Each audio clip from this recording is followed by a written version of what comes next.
Hello प्यारे students and प्यारे विद्यार्थियों, कैसे हैं आप सभी। तो इस चैप्टर के अंदर हम पढ़ने वाला है रिप्रोडक्शन।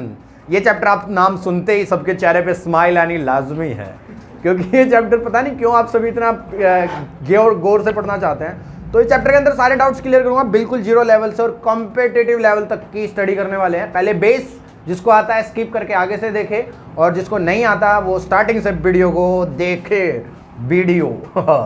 तो रिप्रोडक्शन क्या होता है, देखो सभी के चेहरे पे स्माइल आ गई। हाँ, हकीकत में तो रिप्रोडक्शन एक ऐसा प्रोसेस होता है जिसमें नया ऑर्गेनिज्म प्रोड्यूस किया जाता है। ठीक है, तो द प्रोडक्शन ऑफ, तो मैं बोलूँ तो क्या होगा, the production of new organism, the production of new organism from the existing organism, from the existing organism. यानी कि एक ऐसा प्रोसेस होता है जिसके अंदर नए नए ऑर्गेनिजम्स को बनाया जाता है एग्जिस्टिंग ऑर्गेनिज्म से। यानी कि जो अभी ऑर्गेनिज्म मौजूद है उनकी मदद से नए ऑर्गेनिज्म को प्रोड्यूस किया जाता है। ट्रटर, ये देखो यहाँ पे रिप्रोडक्शन की डेफिनेशन मैंने लिख भी दी है और आपको समझ आना चाहिए।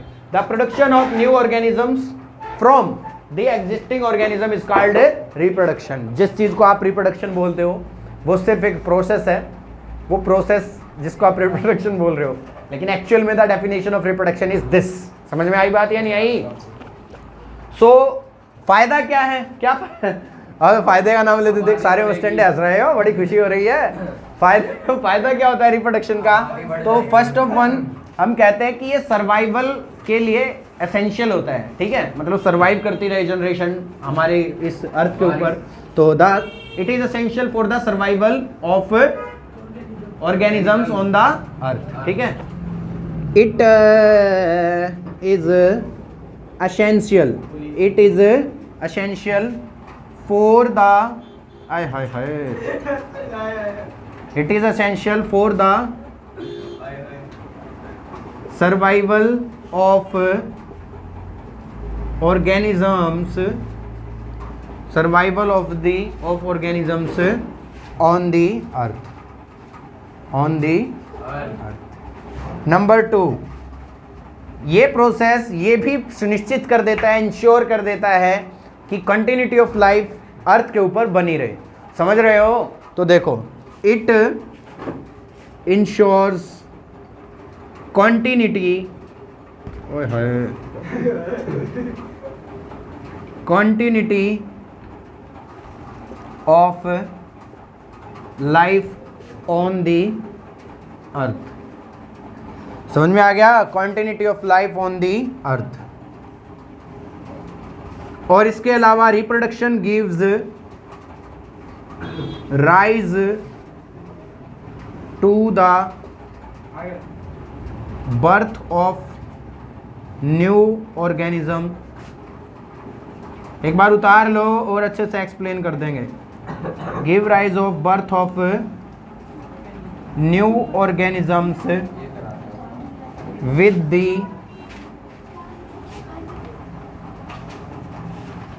Same characteristics, with the same characteristics of as their parents, as their parents। यानी कि सिंपली अगर मैं कहना चाहूं तो रिप्रोडक्शन एक सिंपल तरीका है जिसके दौरान क्या होता है, एग्जिस्टिंग ऑर्गेनिजम्स की मदद से नए ऑर्गेनिजम्स को प्रोड्यूस किया जाता है, यानी कि एक प्रोसेस है। और दूसरा अगर मैं कहना चाहूं इसी चीज को, तो फायदे क्या है इसके, सबसे one, it is essential for the survival, यानी कि जीवन जीना है धरती के ऊपर उसके लिए एसेंशियल है। एंड नंबर 2, ये इंश्योर करता है कॉन्टिन्यूटी ऑफ लाइफ, यानी कि रिप्रोडक्शन करने के बाद जो अर्थ के ऊपर कॉन्टिन्यूटी होती है वो मेंटेन करता है कि लगातार जनरेशन टू जनरेशन एग्जिस्ट करेगी। नंबर 3 होता है it gives rise to the birth of new organisms, यानी कि नए ऑर्गेनिजम्स जो बनेंगे, जैसे कुत्ते का बच्चा क्या होगा, कुत्ता ही पैदा होगा, ये थोड़ी क्या बिल्ली वगैरह निकल आएगी। बिल्ली अगर है तो बिल्ली की जनरेशन में जो नया बच्चा आने वाला है, जो नया आएगा वो बिल्ली ही होगी, कैट ही होगी। इसके अलावा ह्यूमन बीइंग, जैसे इंसान है, हम इंसान है तो इंसानों के बच्चे क्या आएंगे, इंसान ही मिलेंगे। समझ रहे हो, ये थोड़ी है कछुआ बन के निकल आएगा, तो कछुआ थोड़ी ना निकलेगा। समझ रहे हो, कछुआ निकला है या फिर निकला है बिल्ली निकला है, ऐसा नहीं होगा, इंसान से इंसान आएगा, सेम कैरेक्टरिस्टिक्स होंगे। जिस ऑर्गेनिज्म से आया है वही ऑर्गेनिजम्स के कैरेक्टरिस्टिक्स लेके आएगा। तो तीसरा जो पॉइंट है, थर्ड वन पॉइंट, वो यही बता रहा है। यहां देखो, it gives rise to the birth of new organism with the same characteristics as their parents. मेरे ख्याल से तीनों डाउट्स आपको नहीं आने चाहिए, क्योंकि तीनों पॉइंट्स क्लियर हो गए होंगे। दिख रहा है यहाँ पे, जिसको स्पीड ज्यादा लग रही है ना, मेरी वॉइस की मतलब वॉल्यूम या स्पीड ज्यादा लग रही है, तो एक रास्ता है, अपने YouTube की सेटिंग में जाओ, स्लो कर लो उसे, और जिसको तेज लग रही है वो स्लो कर लो, और जिसको धीरे लग रही है वो YouTube की सेटिंग में जाओ, थोड़ा तेज कर लो स्पीड को, ठीक है। आपके हाथ में है मेरी वॉइस का बटन, मेरे गले के बटन आपके हाथ में है, और रिप्रोडक्शन भी आपके हाथ में, कंट्रोल द पॉपुलेशन। सो आने वाले समय में करने वाले हो, तो इसको उतार लो, स्क्रीनशॉट ले लो, मैं सामने से हट जाता हूँ, ये लो। आई होप आप सभी ने उतार लिया होगा, सबने उतार लिया ये। तो चलो भी आगे चलते हैं अभी। तो यहाँ पर आने के बाद, इतना सब करने के बाद, थोड़ा सा, इतना सब आपने किया तो थोड़ा सा और करते हैं इसके बारे में जो आगे का आता है। आगे इसमें क्या आएगा, आगे भाई देखो, सीधी सी बात है, एक चीज़ तो आपने देखी होगी, और वो चीज़ ये है कि भाई कई तो ऐसे जीव हैं, यानी कि कई ऐसे ऑर्गेनिज्म है धरती के ऊपर जो अंडे देते हैं, अंडे, एग। कई हिंदी मीडियम्स वालों को तो पता है अंडे क्या होते हैं, इंग्लिश मीडियम वालों को पता है अंडे, अरे एग्स यार खाते हो तुम। कई ऐसे ऑर्गेनिज्म होंगे जो एग्स देंगे, और कई ऐसे ऑर्गेनिज्म होंगे जो एग्स नहीं देंगे, समझ रहे हो ना। अरे देखो भाई, जो है, कई ऑर्गेनिज्म दो तरीके के। ए भाई, ये मैंने ऑर्गेनिज्म ले लिया कोई भी, ये कोई ऑर्गेनिज्म ले लिया, यहाँ पे कोई दूसरा ऑर्गेनिज्म। अब दोनों में डिफरेंस ये है कि ये वाला जो ऑर्गेनिज्म ये एग्स देगा, क्या करेगा ये, सही है, और ये ऑर्गेनिज्म सीधा बच्चा देगा, है ना। बच्चा बोले तो बेबी, लेकिन साइंस की भाषा में इस बच्चे को बेबी नहीं बोलना, इसको बोलना क्या है, ऑफस्प्रिंगवा। क्या बोलना है, ऑफस्प्रिंग्स बोलते हैं, ठीक है, ये बोलते हैं। अब ये जो एग देते हैं, तुमने देखा होगा बर्ड्स होगी, मुर्गी होगी, ये देती है अंडे, और ये अंडे जब देती है तो उसके ऊपर बैठी रहती है, उनको गर्म करती रहती है, हैचिंग बोलते हैं ना इंग्लिश के अंदर, हैचिंग वंस हैचिंग, समझ में आया। तो ये करती है, धीरे धीरे उसको सेकती है, फिर वो बच्चा जब मैच्योर हो जाता है, वो अंडा फट ब्रेस्ट हो जाता है, और ब्रेस्ट होने के बाद अंडे से निकल के आता है चूजा, बेबी, छोटे छोटे बर्ड्स निकल के आते हैं। तो सेम एज इट इज यहाँ पे हो रहा है। इसकी बात करें तो इसमें जैसे आ गए, इसमें आप ले लो कौन आएंगे, इसमें बर्ड्स, कौन आ गए, बर्ड्स, ठीक है, और यहाँ पर सीधे बेबीज क्रिएट होंगे। तो जो अंडे देते हैं ना, अंडे देने वालों को हम बोलेंगे ओवीपेरस। क्या बोलेंगे, ओवीपेरस। और जो सीधा बेबी निकालेंगे, जैसे कैट, बिल्ली कहा देगी बिल्लिया, बचिया, और तुम भी ह्यूमन बींग्स का बच्चा। कभी देखे हो कि इंसान के शरीर से अंडा निकला, कचक देने से निकला अंडा, नहीं निकलता। अंडा निकलता है, फीमेल होती है ना, फीमेल रिलीज करती है एग, वो भी बॉडी के इनसाइड, लेकिन वो बाहर नहीं आता। अगर वो फर्टिलाइज हो जाता है, यानी कि मेल के स्पर्म के साथ मिल जाता है वो, तो वो बच्चा बन के निकलता है फिर बाहर। अगर नहीं होता तो ब्लड बन के निकलता है, जिसके बारे में हम वीडियो में आगे पढ़ेंगे, अभी नहीं पढ़ रहे, ठीक है ना, तो उसके बारे में आगे पढ़ेंगे। ये बात आ गई, कैट होगी, ह्यूमन बींग्स, इसके अलावा डॉग्स क्या हो गए, डॉग्स एक्सेट्रा, ये सारे हो गए ना। डॉग्स है, मतलब डॉग की प्रजाति ले लो यार, वो ले लो, ह्यूमन बींग्स, कैट होगी, ये होगी, डॉग्स वगैरह की स्पीसीज। तो मंकी, तुरा मंकी, डॉग्स की स्पीसीज होगी, ये सारे एक्सेट्रा एक्सेट्रा। तो दो तरीके के ऑर्गेनिज्म, एक देंगे अंडे और एक देंगे सीधे बच्चे। अंडे और बच्चे, अंडे देने वाले को ओवीपेरस, अंडे देने वाले को ओवीपेरस, और सीधा बच्चा देने वाले को विविपेरस, ठीक है ना। वीवी, अरे लिखा नहीं का मैंने, तो लिखो वीवी। स्पेलिंग में मिस्टेक हो सकती है, बाकी प्रोनाउंस ये जो बोल रहा हूँ उसको ध्यान रखना तुम, ठीक है, क्लियर हो गया। फिर वही कह रहा हूँ, जिसको स्पीड ज़्यादा लग रही है वो यूट्यूब की सेटिंग में जाओ। वैसे तो सेटिंग्स के साथ बहुत घूमते हो, बहुत सेटिंग में घूमते हो, अब यूट्यूब की सेटिंग में जाओ, पहले वहाँ पे जाके स्लो कर लो, और जिसको स्पीड लग रही है कम, वो स्पीड तेज कर लो। समझ में आया नहीं आया, तो चलो भाई हटा दो इसे, स्क्रीनशॉट लेना है, लो हट गया मैं सामने से, हो गया चलो। अच्छा भाई, तो ऑर्गेनिज्म हो गए दो तरीके के, एक हो गया वीवी, है क्या देता कछुआ, तुम्हें नहीं पता, कमेंट सेक्शन में करके बताना कि कछुआ किस में आएगा, कछुआ किस में आएगा, ओवी पैरिस या वीवी पैरिस में, कमेंट सेक्शन में बताना मेरे को। आओ भाई चलो यहाँ पे लेते हैं भाई ये बताने से पहले आप देखो, जो भी ऑर्गेनिज्म रिप्रोडक्शन करने वाला है, यानी कि जो भी ऑर्गेनिज्म रिप्रोडक्शन करने वाला है वो दो तरीके के काम करेगा। समझ रहे हो क्या? एक ऐसा ऑर्गेनिज्म जिसके पास होंगे रिप्रोडक्टिव सेल्स। क्या होंगे? दिमाग की दही उड़ जाएगी तुम्हारी। ऑर्गेनिजम्स होते हैं जिनके पास होते हैं रिप्रोडक्टिव सेल्स। क्या होते हैं? Reproductive cells. जिनके पास ये रिप्रोडक्टिव सेल्स होते हैं इनको हम ना ये भी गैमेट्स भी बोलते हैं। क्या बोलते हैं? गैमेट्स। स्पेलिंग मिस्टेक हो सकती है, बाकी सब है सही, क्योंकि मेरी स्पेलिंग में पता नहीं क्या दिक्कत रहती है। गैमेट्स। और इन्हीं गैमेट्स को हम क्या बोलते हैं? Sex cells. क्या बोलते हैं? Sex cells. जो इन सेक्स सेल्स का यूज करते हैं, यानी कि रिप्रोडक्टिव सेल्स का जो यूज करते हैं, गैमेट्स को जो यूज करते हैं, इन सेक्स सेल्स को जो यूज करते हैं, वो एक स्पेशल प्रोसेस फॉलो करते हैं नया ऑर्गेनिज्म बनाने के लिए, जिस स्पेशल प्रोसेस को हम बोलते हैं सेक्सुअल रिप्रोडक्शन। क्या बोलते हैं? Sexual reproduction. समझ में आया? और जो इनका यूज ना करे, यानी कि सेक्स सेल्स को कई बार यूज नहीं करते, यानी कि कई बार क्या यूज ना करे, उनको हम दूसरा नाम देते हैं क्या? एसेक्सुअल। इसके अंदर यूज किए जाते हैं, क्या किए जाते हैं? यूज, यानी कि जो इन रिप्रोडक्टिव सेल्स को क्या करें? यूज, उनको क्या बोलेंगे? सेक्सुअल रिप्रोडक्शन वाला प्रोसेस फॉलो करेंगे। और जो इनको नॉट यूज, जो उनका यूज ना करें, डू नॉट यूज लिख लो ना, डू नॉट यूज, उनको अपन बोलेंगे क्या? वो फॉलो करेंगे भैया एसेक्सुअल रिप्रोडक्शन। Asexual reproduction. समझ में आई बात? ये तरीका है तुम्हारा। समझे कान? आई समझे?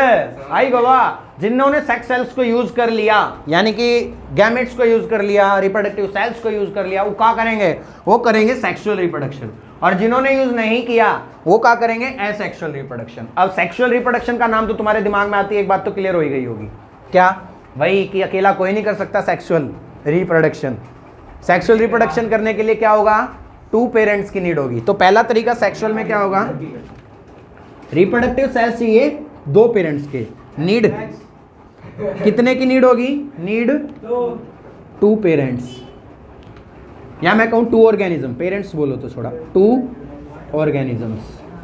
ठीक है, 2 ऑर्गेनिजम्स। इसके अंदर क्या होगा? Only need only single organism. Single. कैमरे में दिख रहा है? देखना उसमें। हाँ सर दिख रहा है। Need single organisms. इसमें 2 चाहिए ऑर्गेनिज्म और इसमें क्या चाहिए? Single organism. तो इसमें रिप्रोडक्टिव सेल्स भी कितने होंगे? 2 टाइप के। इसमें रिप्रोडक्टिव सेल्स को यूज किया ही नहीं, ये भी कह सकते हो। समझे क्या नहीं समझे? आया? गैमेट्स। तो ये जो 2 ऑर्गेनिजम्स चाहिए, इसको आप क्या बोलते हो? बताना। मेल एंड मेल और फीमेल हुआ। क्या बोलेंगे भैया? Male and female. Male and, तुम क्या हो? मेल या फीमेल? तुम मेल हो या फीमेल? सबको रिप्रोडक्टिव सेल्स की जरूरत है, और होते हैं सबके, इनबिल्ट होते हैं, नेचुरली भगवान ने दे रखे हैं। और इन रिप्रोडक्टिव सेल्स की मदद से नई ऑर्गेनिज्म प्रोड्यूस होता है। ठीक है। और एसेक्सुअल, तो यहां से आपको क्या क्लियर होता है? जान दो कि रिप्रोडक्शन करने के लिए क्या चाहिए? रिप्रोडक्टिव सेल्स, गैमेट्स या सेक्स सेल्स। इनकी जरूरत कौन से रिप्रोडक्शन के प्रोसेस में होती है? सेक्सुअल रिप्रोडक्शन में। समझे? और सेक्सुअल रिप्रोडक्शन में कितना ऑर्गेनिज्म चाहिए? कितना चाहिए? कितना? 2। और 2 ऑर्गेनिज्म का नाम क्या बोलोगे? Male and female. अगर हमारे यहाँ इधर एसेक्सुअल रिप्रोडक्शन, इसमें कितना ऑर्गेनिज्म चाहिए? 1 सिंगल। तो ओनली सिंगल ऑर्गेनिज्म चाहिए। समझाया ना? ही चाहिए। आ गया? तुमको आ गया समझ में? याद रखना है भाई ये जो बता रहा हूं यहाँ पे। ठीक है। एसेक्सुअल की सबसे बड़ी खासियत, कैसे डिफरेंशिएट करोगे? सिंगल ऑर्गेनिज्म चाहिए, और number 2, do not use sex cells या रिप्रोडक्टिव सेल्स। बड़े उड़ रहे हो सुन के बातों को। ध्रुव राठी, ध्रुव शर्मा, जो भी तुम्हारा नाम है। तो सेक्सुअल रिप्रोडक्शन में आएंगे तो ये सारी चीजें। आया क्या नहीं आया? सबको आ गया? चलो भैया हटा दूं इसे। तो अच्छा, एक बात और क्लियर होगी। यहां से देखो, 2 organism male and female. 2 organism male and तो यहां से तुम्हें मिलेगा मेल रिप्रोडक्टिव सेल्स, या फिर मेल गैमेट्स, या फिर male sex cells. Same as it is female, female reproductive cells, female gametes, और फीमेल में ही आएगा sex cells, female sex cells. आ गया ना। तो अभी अब तुमको बताने वाला है गैमेट्स के बारे में, जो कि आएंगे रिप्रोडक्टिव गैमेट्स या रिप्रोडक्टिव सेल्स, इनके बारे में, जो मेल और फीमेल दोनों का होने वाला है। ये आ गया, स्क्रीनशॉट लेना है, हट जाते हैं हम सामने से, ठीक है, ले लिया, चलो भाई। अब देखो भाई, यहां से हम करने वाले हैं सेल्स के बारे में जानने वाले हैं। तो भैया आओ, अब हमारे यहां से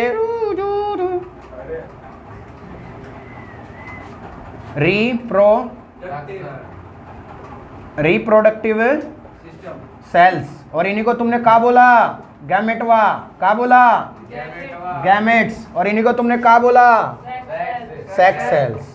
समझे का नहीं? अब तुमसे कोई पूछेगा तो रिप्रोडक्टिव सेल्स आते हैं सबसे मेल के, क्या मेल में होता है स्पर्म, क्या होता है, और यहां आते हैं हम फीमेल में। फीमेल में रिप्रोडक्टिव सेल्स क्या होते हैं, ओवम, है ना। और इसी को अगर हम प्लूरल बोले तो क्या बोलेंगे, ओवम का प्लूरल क्या होगा, ओवा, क्या होगा, तो स्पर्म जब मेल से रिलीज होता है तो बहुत ज्यादा मात्रा में रिलीज होता है। कितना होता है, अब ना 1 मिलियन, कितना, हाँ कितना होता है, लाखों में होता है, लाख्स के मात्रा में होता है, कितना, लैक्स में होता है, सीधा बोलो लाख में होता है, बहुत ज़्यादा रिलीज होता है। एक टाइम में एक इंसान के अंदर, पहली बात तो ये लाखों में रिलीज होते हैं, लाखों की बातें हैं ये, करोड़ों में रिलीज होते हैं एक बारी में। और जब स्पर्म होता है वो 2 ml रिलीज होता है एक बारी में, 7 ml, सॉरी कितना ml, 7 ml रिलीज होता है। जब भी रिप्रोडक्शन करते हैं इंसान, सेक्सुअल रिप्रोडक्शन में जो ये सेक्स सेल होता है मेल का, 7 ml रिलीज होता है। कितना ml रिलीज होता है, 7 ml। और इसको बॉडी से निकलने के लिए जो हमारी बॉडी का टेम्परेचर होता है उससे 2 डिग्री कम टेम्परेचर चाहिए होता है। कितना डिग्री, 2 डिग्री, समझ रहे हो। वैसे हम जब पूरा प्रोसेस करवाएंगे तब इसके बारे में तुम्हें समझाएंगे, लेकिन अभी तुम्हें क्या बता रहे हैं हम कि जो मेल का रिप्रोडक्टिव सेल्स एंड फीमेल के रिप्रोडक्टिव सेल्स के बारे में बता रहे हैं। तो एक इंसान के अंदर जब स्पर्म का है स्पर्म, मेल का सेक्स सेल, मेल का रिप्रोडक्टिव सेल, मेल का गैमेट, समझे। जब इंसान रिप्रोडक्शन करता है, मेल जब मीटिंग करता है तो लाखों में निकलते हैं। कितने में निकलते हैं, लाखों में, समझ रहे हो। 10 से 20 लाख भी निकल सकते हैं, याद रखना। बहुत छोटे होते हैं, छुटका सेल होता है। 7 ml रिलीज होता है एक बारी में। अगर 7 ml से कम रिलीज होता है तो बच्चा बनना पैदा होना थोड़ा मुश्किल हो जाता है। तो ये जरूरी है 7 ml निकले, ठीक है। और स्पर्म को निकालने के लिए कितनी टेस्टिस होती हैं, 2 टेस्टिस होती हैं स्पर्म को निकालने के लिए, ठीक है। ये हम बाद में डिटेल में पढ़ने वाले हैं, अभी तुमको इसके बारे में बता दिया। लाखों में रिलीज होते हैं। स्पर्म कुछ इस तरीके का तुमको दिखेगा, ये ऐसे। इसकी ये ऊपर वाली जो चोटी होती है इसको हेड बोलेंगे। क्या बोलेंगे, जैसे तुमरी है ना, ई हेड, ई, ये क्या तुम्हारा हेड है ना, ई। ऐसे ही तुम्हारा जो हेड है वैसे इसका हेड है स्पर्म का, ठीक है, स्पर्म का हेड है। और ये इसके पीछे जो पूंछ है इसको हम क्या बोलेंगे, टेल। और टेल में ना माइटोकॉन्ड्रिया होगा। क्या होगा टेल में, क्या होगा टेल में, माइटोकॉन्ड्रिया। क्या मिलेगा टेल में, क्या मिलेगा टेल में, तो हमारी बात सुनो। तो ये ऊपर वाला क्या होता है भैया, ऊपर वाला होगा हेड, और जो इसकी ये पूंछ होगी यहाँ से ये क्या होगी, टेल। टेल में माइटोकॉन्ड्रिया होगा। ये माइटोकॉन्ड्रिया क्या होता है, तुमने माइटोकॉन्ड्रिया के बारे में पढ़ा होगा, पावर हाउस ऑफ सेल। क्या होता है, पावर हाउस ऑफ सेल। क्या होता है माइटोकॉन्ड्रिया, पावर हाउस ऑफ, यानी कि एनर्जी देगा ये। यानी कि स्पर्म जब छुटक देने से निकलेगा ना बाहर, तो उसको ये माइटोकॉन्ड्रिया क्या देगा, पावर देगा, एनर्जी देगा, और ये पूरी पावर के साथ घुसेगा अंदर। समझ रहे हो ना।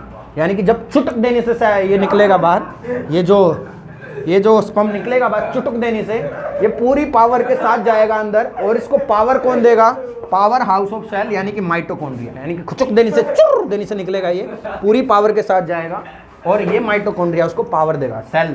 अगर मान लो टेल ना हो, अगर स्पर्म में टेल ना हो तो माइटोकॉन्ड्रिया ना हो, और माइटोकॉन्ड्रिया ना हो तो इसको एनर्जी ना मिलेगी, और अगर एनर्जी नहीं मिलेगी तो एक चुर देने से कैसे घुसेगा अंदर, नहीं जा पाएगा ना। तो स्पर्म ज़्यादा अंदर नहीं जा पाएगा, और बच्चा पैदा होने में दिक्कत होगी, वो दिखाएंगे हम कैसे होगी। यहाँ से आया समझ में? तो ये टेल और ये स्पर्म। इसके बाद स्पर्म का एक और बहुत इंपॉर्टेंट चीज है, जो स्पर्म होता है ये स्मॉलेस्ट सेल ऑफ बॉडी होता है। क्या होता है? स्मॉलेस्ट सेल ऑफ बॉडी, यानी कि पूरी बॉडी में अगर हम बोले ह्यूमन बीइंग में तो सबसे छोटा सेल कौन सा होगा? स्पर्म होगा। समझ में आ गया? तो मेल का जो सेक्स सेल है उसके हमने चिथड़े उड़ा दिया, बता दिया क्या होता है। मेल का सेक्स सेल क्या होता है? स्पर्म होता है। कितनी बारी कितना रिलीज होता है? एक बारी में लाखों में रिलीज होता है। एमएल में बोले तो 7 ml रिलीज होता है। अच्छा, जो और इसके अलावा हमने बोला यहाँ पे स्पर्म कहाँ से, 2 टेस्टिस होती हैं जो स्पर्म को बनाती हैं, उसके बारे में डिटेल में पढ़ेंगे, प्रोसेस करवाऊंगा जो। इसके अलावा स्मॉलेस्ट सेल ऑफ बॉडी का होता है? स्पर्म होता है। इसके अलावा क्या बोला कि स्पर्म की स्ट्रक्चर कुछ इस प्रकार होती है, जो ऊपर चोटी होती है। क्या होती है? चोटी, जो ऊपर जो चोटी होती है, यानी कि हेड जो होता है ये होता है, और नीचे क्या होता है? पूंछ जो लटकी रहती है यहाँ पे, ये क्या होगी? ये टेल होगी। क्या होगी? क्या होगी? ये टेल। और ये जो टेल होगी, इस टेल में क्या मिलेगा? टेल में मिलेगा माइटोकॉन्ड्रिया। क्या मिलेगा टेल में? माइटोकॉन्ड्रिया, जिसको हम क्या बोलते हैं? Power house of cell. इसका काम क्या होता है? इसका काम होता है इसको एनर्जी देना। अगर मान लो इसमें पूंछ में माइटोकॉन्ड्रिया ना हो तो इसको एनर्जी नहीं मिलेगी, और एनर्जी नहीं मिलेगी तो ये पावर के साथ एंटर नहीं कर पाएगा वजाइना के अंदर, और वहां से फिर ये एग के साथ नहीं मिल पाएगा, ओवम के साथ नहीं मिल पाएगा, और नहीं मिल पाए तो बच्चा नहीं हो पाएगा। दूसरी बात, इस सेक्स सेल को रिलीज होने के लिए टेम्परेचर कितना चाहिए होता है?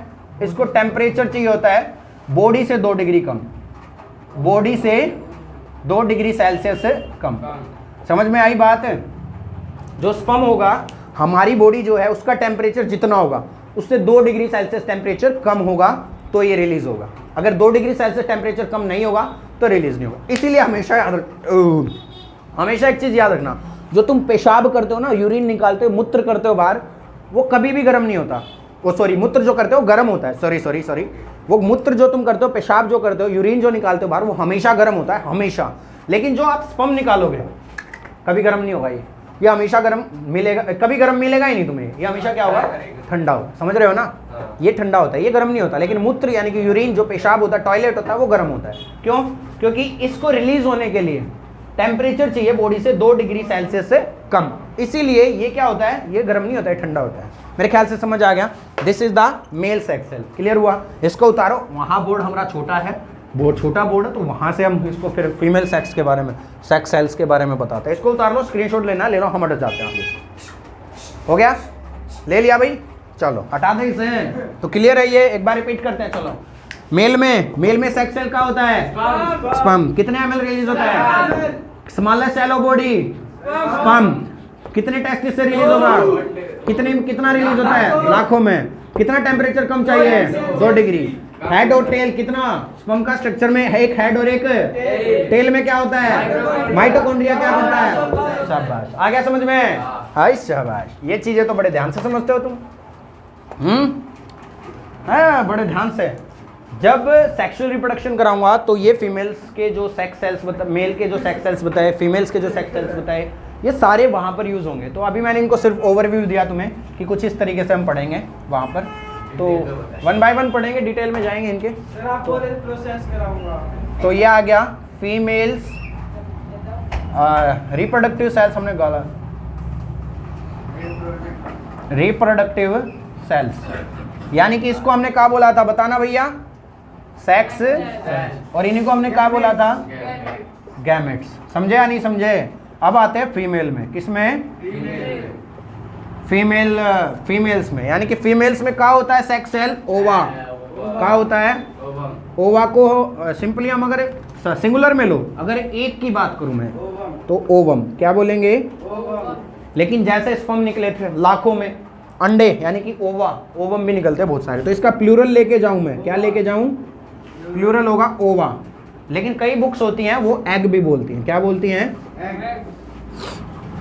समझे या नहीं समझे? यानी कि जो फीमेल होती है वो भी अंडे देती है, लेकिन वो अंडे जो होते हैं, वो एग जो होते हैं, वो ओवा जो होता है, वो उनके फेलोपियन ट्यूब होती है। यहाँ दिख रहा है कैमरा? देखना ना सर। तो उनकी जो ओवा जो होता है, उसमें ओवम जो प्लूरल होती है, ओवा जो एग्स होता है, वो रिलीज होते हैं। उनकी में मिलियंस में होते हैं, उनमें भी क्या होते हैं? मिलियन। छोटे छुटका होता है।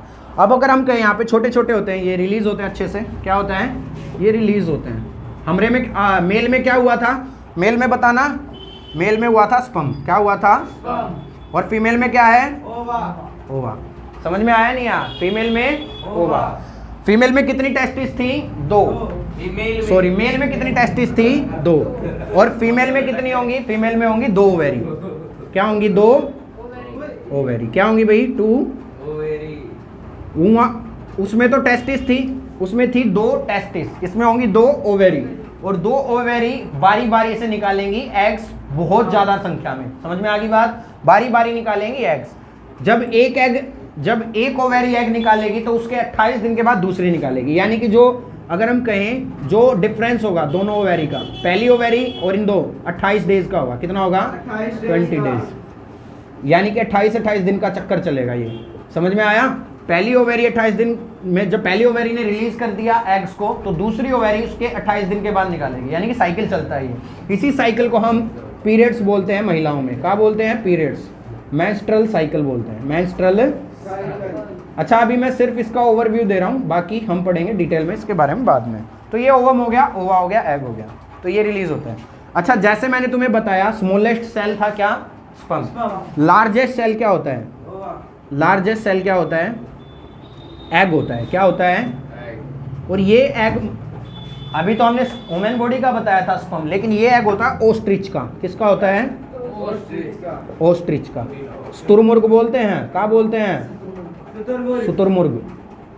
ये शुतुरमुर्ग एक ऐसा पक्षी होता है जिसका जो अंडा होता है, एग होता है, वो बहुत बड़ा होता है, लार्ज होता है। समझ में आया, बाहर जो निकलता है इनसाइड द बॉडी कहें तो ह्यूमन बींग्स में महिलाओं का एग बड़ा होगा। समझ में आया, आउटसाइड जो आता है वो क्या होता है, वो क्या होता है, शुतुरमुर्ग का अंडा। शुतुरमुर्ग एक ऐसा पक्षी होता है जो उड़ नहीं सकता लेकिन दौड़ बहुत तेज सकता है, अपने ही वजन से नहीं उड़ सकता। तो समझ रहे हो, अगर आप घमंड करोगे, अभिमान करोगे तो अपना ही वजन तुमको ले डूबेगा, अपनी ही शक्तियां तुमको ले खाएंगी। अगर तुम ऐसा नहीं करोगे तो तुम अपनी शक्तियों से बहुत अपार जाओगे। तो शुतुरमुर्ग क्या है, सबसे बड़ा अंडा। ये उड़ नहीं सकता लेकिन दौड़ बहुत तेज सकता है, दौड़ने में तुमको नहीं छोड़ेगा। आ जाओ, तो फीमेल का रिपीट करते हैं एक बारी। फीमेल में क्या रिलीज होता है, क्या, ओवम, प्लूरल, इसकी संख्या को ज्यादा, ओवा या एग्स। कितने कितने दिन में होता है, 28। कितनी ओवेरी होती हैं, 2। एक ओवेरी से निकल गया, उसकी दूसरी ओवेरी से कब निकलेगा, जब 28 दिन का गैप आ जाएगा। इसी को क्या बोलते हैं, पीरियड्स या मेंस्ट्रुअल साइकिल। समझ रहे, आई ना, नहीं आई बात, क्लियर है। तो ये फीमेल का सेक्स सेल हो गया, ओवा, एग या ओवम। और फीमेल का मैंने बता ही दिया, स्पर्म। समझ में आ गया, ये हमने पढ़ लिया। नेक्स्ट वीडियो में हम पढ़ेंगे का सेक्सुअल रिप्रोडक्शन और एसेक्सुअल रिप्रोडक्शन, 1 बाय 1 दोनों को डिस्कस करेंगे। इससे पहले ये वीडियो आप देखना, this is the basic video. Next video में हम पढ़ने वाले हैं क्या, एसेक्सुअल एंड सेक्सुअल दोनों रिप्रोडक्शन बारी बारी पढ़ेंगे। समझ में आ गया, पूरा चैप्टर फिनिश होगा, मजा आने वाला है इस चैप्टर के अंदर, क्योंकि आपको मजा आता है ये ऐसी चीजें सीखने में। तो तब तक के लिए वही जो मैं कहता हूं, पढ़ते रहें, मुस्कुराते रहें, खेलते रहें, सीखते रहें और अपनी पढ़ाई पर पूरा फोकस रखें। नई वीडियो में फिर से मिलेंगे, तब तक के लिए बाय बाय। जय हिंद, जय भारत।